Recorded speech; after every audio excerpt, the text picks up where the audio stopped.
किन किन मुद्दों को लेकर आप जा रहे हैं? देखिए, मैं तो पिछले 5 वर्ष से लगातार ग्वालियर दक्षिण विधानसभा के अपने परिजनों के साथ हूँ और ग्वालियर दक्षिण विधानसभा का एक एक परिजन इस बात को जानता है कि एम्बुलेंस से और फायर ब्रिगेड से पहले ग्वालियर दक्षिण का बेटा संकट के समय में उनके पास पहुंचा।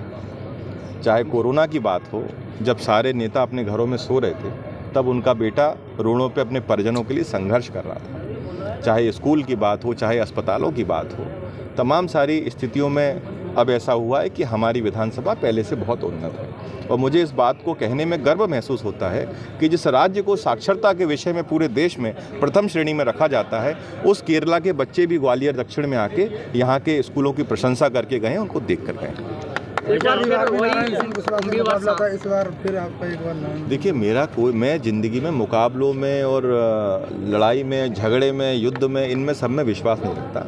नारायण सिंह कुशवाहा जी भी ग्वालियर दक्षिण विधानसभा के मेरे परिजनों में से एक परिजन हैं, मेरे पिता के मित्र हैं, वो मेरे चाचा हैं, तो इसलिए उनके विषय में कोई टिप्पणी करना उचित नहीं समझता। बहुत कम वोटों से हारे थे उस दौरान, कोई चैलेंज मानते हैं आपकी बात? देखिए, चुनौती तो मैं नहीं मानता, मेरे परिवार के हैं और ग्वालियर दक्षिण विधानसभा की जनता को उनका बेटा मिल गया है। अब शायद यहाँ किसी नेता की कोई गुंजाइश नहीं। अच्छा, देखने में आ रहा है कि ग्वालियर दक्षिण विधानसभा में बीजेपी में टिकट को लेकर लगातार विरोध हो रहा है। नारायण सिंह कुशवाहा को टिकट मिलने के बाद अनु मिश्रा भी नाराज है पार्टी से।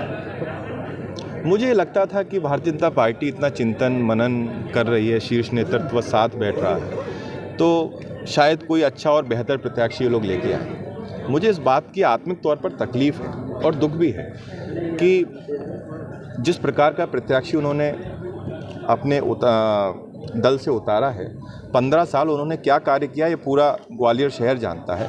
मंत्री रहते भी उनकी आप सबकी बाइट्स मैंने देखी हैं जिसमें उन्होंने कहा है कि मेरी कोई सुनता नहीं है। उन्हें कोई सशक्त प्रत्याशी उतारना था जो वास्तव में दक्षिण विधानसभा के भविष्य के बारे में सोचता, पर दुर्भाग्य है कि इतनी मेहनत के बाद कोई अच्छा प्रत्याशी वो नहीं लेके आ पाए और लेके आ भी नहीं पाएंगे। लेके आके इसलिए नहीं पाएंगे क्योंकि पिछले 20 वर्षों से ग्वालियर दक्षिण विधानसभा के जो परिजन हैं वो उनको आशीर्वाद दे रहे हैं।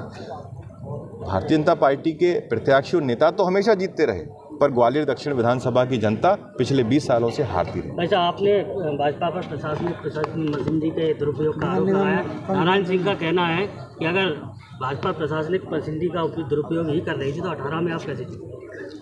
देखिए, बात यह है कि यदि कोई चांद की बात कर रहा है और उत्तर कोई सूरज पर दे, कोई पूछे कि चांद का टेम्परेचर क्या है, उत्तर कोई सूरज का टेम्परेचर पर दे, तो इस पर तो मैं कोई टिप्पणी करना नहीं चाहता। जहाँ तक बात है भाजपा की, तो मैंने स्पष्ट तौर पर आरोप लगाया है और अभी भी आरोप लगाता हूँ कि municipal commissioner Harsh Singh Bharatiya Janata party के एजेंट बन के ग्वालियर में काम कर रहे हैं और अनावश्यक तौर पर रोडों पर खुदाई करा रहे हैं। इलेक्शन कमीशन ने उन पर जांच बिठाई है।